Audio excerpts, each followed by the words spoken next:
it's dope to like, when you hear these stories, like, I mean, your hip hop credit is great. Like, far as like your relationships, the people that, you've dealt with. And like, even the first time I met you personally, it was at the Brooklyn Hip Hop Festival in New York. Yeah. You probably didn't recognize me. I was probably like 20 pounds heavier, had dreads. And you was there chilling amongst the people, which is, very rare. Yeah.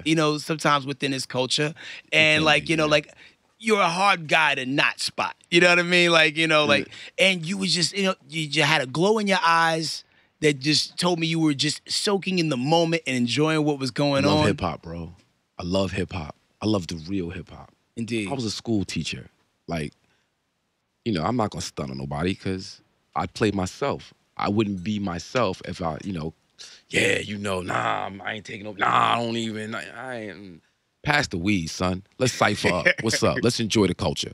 That's who I am. So, your teaching, did it stop when you started touring as Channel Live, or did you go back to it at some point? Well, the teaching, I moved it over to the music. Okay. So that information, but then I came back to it. Actually, I got with KRS-One back in 2007. We started the Stop the Violence movement, created a nonprofit that ran its course, and then I created an organization called the For Life Initiative, which would later turn into 24 Hours of Peace. 24 Hours of Peace is now the name of my company. Okay. It started as a peace festival that was created to support Raz Baraka's violence as a public health issue. Raz was South Ward councilman in Newark, New Jersey, and a school teacher. He and I have known each other since grade school. I came back home to Jersey.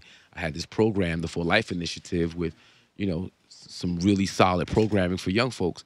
Took it to Raz. Raz said, listen, I got this initiative, violence is a public health issue. I want you to help me organize the hip-hop community, arts and culture community, and let's think of some ways we can address violence. Well, my thinking from the music industry is all about branding and marketing. In the same way we brand and market violence, we can brand and market peace. Okay, let's do just that. Raz's brother, Mitty, who's his chief of staff, said, yo, we need to do a stop traffic in the middle of the street for like 24 hours straight. Let's set up a stage, and for 24 hours, just give them hip-hop. Give them peace, love, unity, safety, having fun. Hawk, do that. Started the company 24 Hours of Peace. Peace, love, unity, safety, having fun. And we've been doing that for the last 8 years.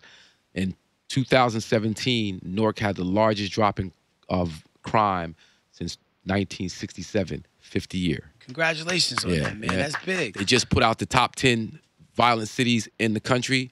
Newark is not one of them. Yo, and we used to be the number one. Get it in. Yeah. Every year we were like number 1, 2, or 3. We're not even the top 10. So I definitely have to salute the people of Newark, New Jersey for staying committed, and salute the mayor for really inspiring us to be more aware of peace and reconciliation and critical thinking and all those wonderful things. And there's something to be said about the township in Newark. Like, a lot of people that come out of there, they always want to give back. Like, you recently had Do It All. Do It All, it's my brother. City Council. Yep. Redman's always doing something for the peoples. Clef always puts on for Newark, man. Yeah. Like, are you guys, tight? Yeah, I mean, very much so. Okay. Like, it's very close-knit. Like, I grew up in East Orange, born in Orange, raised in East Orange, but East Orange, Newark, it's all the same thing, right? And we all come up together, and we're very supportive of one another. Naughty by nature, very supportive of Channel Live and Hakim Green in particular. Big shout out to Vinnie Brown, no doubt. But Do It All, my brother, I did some consulting work for his nonprofit for a little while, 211 Community Impact. We recently did the funeral to bury violence in Newark. It's the second time we've done that, which is symbolically burying the violence in Newark, just trying to keep folks focused. So folks who can really make it out of Newark still have their connections to Newark. Shaq is always doing big things in Newark, New Jersey. Queen Latifah, always doing things in Newark. So it's definitely important for us to come back home and just, show the young folks the possibilities. No doubt. So fast forwarding, so Armageddon comes out 2000, then there was Secret Science Rap. Yep. Yeah. And then it's been a 12-year gap since then. Yeah. So we put out Armageddon, and that didn't really do what we expected it to do. What label put that out? That was Flavor Unit through Warner Brothers. Okay. But what it did do was launch Benny Boom's career as a video director. Yeah. He and I started a company called Guerrilla Flicks. Him, myself, and Gerald Rawls, his partner, his manager, started Guerrilla Flicks, and then we had IBC as a production company I was doing the music, developing artists. We signed an artist, Sam Scarfo, to Def Jam. It was actually the first signing at Def Jam. Scarfo was under nice. Jay-Z's, tenure. Got that deal. That was a great look for us.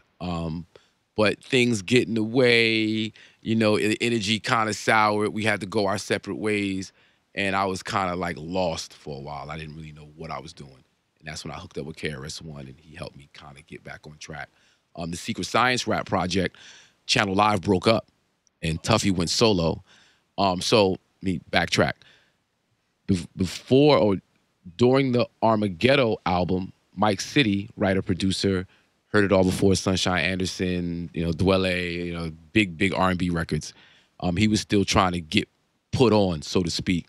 Me and Carl Thomas shared an apartment on Clinton Avenue in Brooklyn. Carl Thomas, emotional Carl Thomas? Emotional Carl Thomas. So, I've known him since 91. Really? 92, one of my best friends.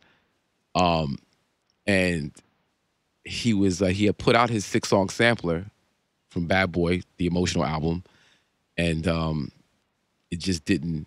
It went out, but it didn't. So he thought he was getting shelved.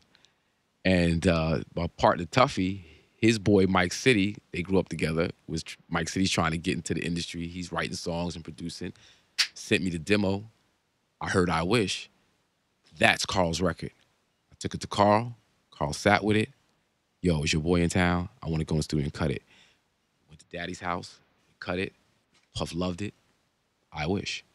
Wow. So, yeah, I Wish comes to... So Tuffy went out to L.A. to kind of manage Mike City, and then he started writing, and now they work with Dre, and they do a bunch of stuff. So it's... if you know what's up, everything is good with Channel Live. So beef, no animosity. No. It's all love. It's brothers to the end. So if a promoter called one day, he was like, "Yo, Tuffy doesn't want to perform anymore. What? He doesn't want to be an artist."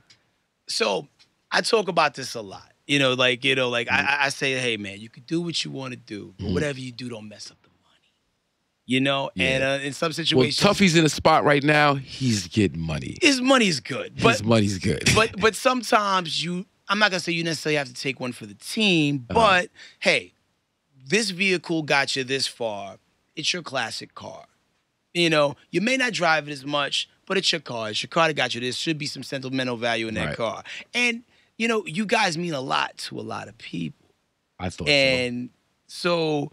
Even for a 20-year anniversary, 25-year anniversary, a one-off, something special.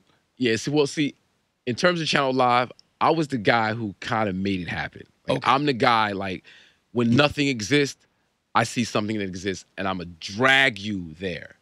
Tuffy's the guy, it's got to be right. I got to be secure. Gotcha. It's got to be perfect. It's got to be made first, and then I'll come. That's our dynamic. I can't do that anymore. I understand. I got to do me. I can't do me and everybody else because everybody else is just going to do them. So with him, he's a big-time publishing executive. But he's doing major things. Like that Boot Up record, he's got something to do with. Really? Yeah. Okay. Tuff has been a part of some phenomenal projects himself. And so he's doing his thing. He doesn't want to be an artist anymore, and I can't convince him. I can take it. Yeah. But, I think one of the things that I got out of this interview the most, I was just impressed at the teaching thing alone and the fact that you always put education first and always gave a live show. Because I did see a few Channel Live shows. I came to Dallas a couple times. Yeah. And I was there. Yeah. Rowdy and hype. Were you at the Erykah Badu show? Which one? She opened up for us. Crazy. At the Bomb Factory? Yeah. I was still living there. So, any hip-hop event, even if it was a school night, didn't give a fuck. I was there. I remember one time, the How Can I Be Down festival was happening in Miami. I told my aunt who I was living with at the time, I'm going to school for my friend Chris' house for the week. Okay. I was in Miami. Wow. And I'm Word. I'm 15. Yo, How Can I Be Down in Miami was the shit. Yes, the Fugees had just kind of came out, with their debut album. I saw Fat Joe smack a dude in the lobby of the hotel. When Old Dirty Bastard ran up on Method Man and Redman stage and pushed down the whole audio deck? Yo, I was sleeping in the car when that happened because Def Jam was doing the Month of the Man. Yeah, Month of the Man. Yep. And I was like, I was just tired. I was up for days. Yeah. And there was the last event. That was Prince's Club, the Glam Slam, I think it was. What's that? That name sounds familiar, but I also feel like it could have been Luke's Club. I'm not 100% sure. But like while all that stuff was happening, I was like, yo, guys, I'm going to go sleep in the car. Because at this point, I literally had seen Redman and Method Man a gang of times because they came to the city and rocked a lot. But, yo, those were legendary times.